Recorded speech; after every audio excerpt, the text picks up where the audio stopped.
স্বাগতম জনাইছোঁ মোৰ অন্য এটি ভিডিঅ'লৈ। আশা কৰোঁ আপোনালোক সকলো ভালে আছে। আজি মই আহিছোঁ গুৱাহাটীত অৱস্থিত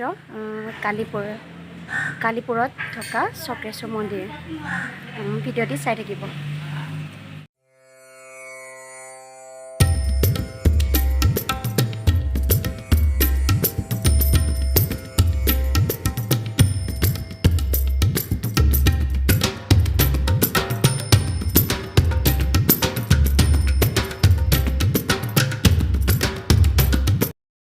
পাথৰ এইটো মানুহ নহয় নাৰায়ণ শিলা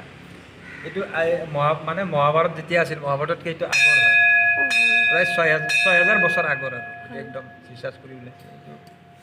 ইয়াৰ এইটো পাৱাৰফুল হয় টেম্পলটো এইটো বিষ্ণু চক্ৰ পাথৰত বনোৱা ডাঙৰ শিলৰ মাজত যিটো শিলবিলাক আছে এইটো পূজা পাঠৰ কাৰণে মানে এইটো আৰু তেতিয়াৰ দিনতে এইটো মানে পূজা পাঠৰ কাৰণে বনোৱা হৈছিল মাজত বহুত বছৰ পৰি আছিল জংঘলৰ মাজত যেতিয়া আমাৰ মানুহে উদ্ধাৰ হ'ল বস্তুটো সপোনত দেখিলে আকৌ এইবিলাক হৈ মন্দিৰ চন্দিৰ বনালে মন্দিৰ বনাব হ'ল 12 বছৰমান হ'ল মন্দিৰটো বনোৱা 12 বছৰ ইমান হৈছে ধৰি লওক আৰু সেইটোৱে আৰু এইটো মেইন এইটোৱে চক্ৰেশ্বৰ টেম্পল এইটোৱে আৰু মই এইটো কোৱাটো বহুত পাৱাৰফুল হয় বহুত মানুহৰ মুখত শুনিছোঁ ইয়াত দৰ্শন হয় মানুহ পুৰণা মানুহ আহা মোৰ ইয়াত এবছৰ হ'ল আপোনাৰ ইয়াতে থকা এবছৰ হৈছে তাকে ধন্যবাদ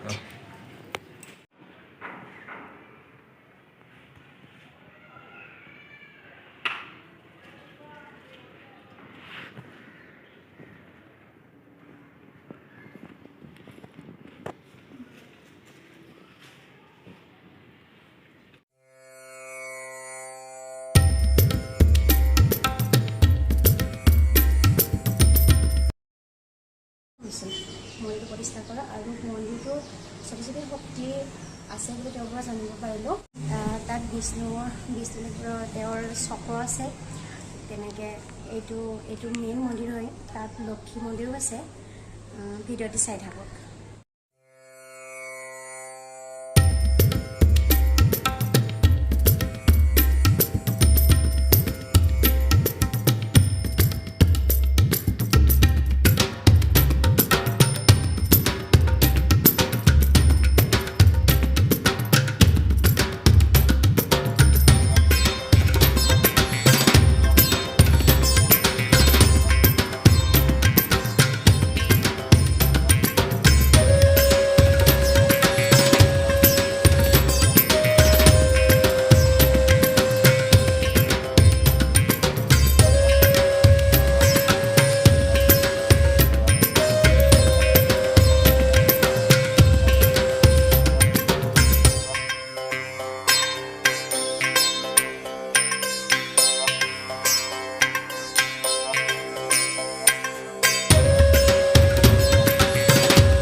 পাইছোঁ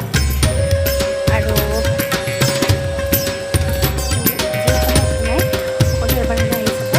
যথেষ্ট ধুনীয়া মন্দিৰৰ পৰিৱেশ আৰু বিশেষকৈ সেইকাৰণে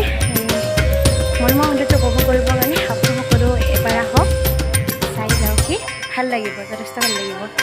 আৰু ভিডিঅ'টি ভাল হ'ব বুলি আশা ৰাখিলোঁ যদি ভিডিঅ'টো ভাল লাগে লাইক শ্বেয়াৰ কমেণ্ট আৰু ছাবস্ক্ৰাইব কৰি দিব আৰু যিও নতুনকৈ চাইছে তেওঁলোকে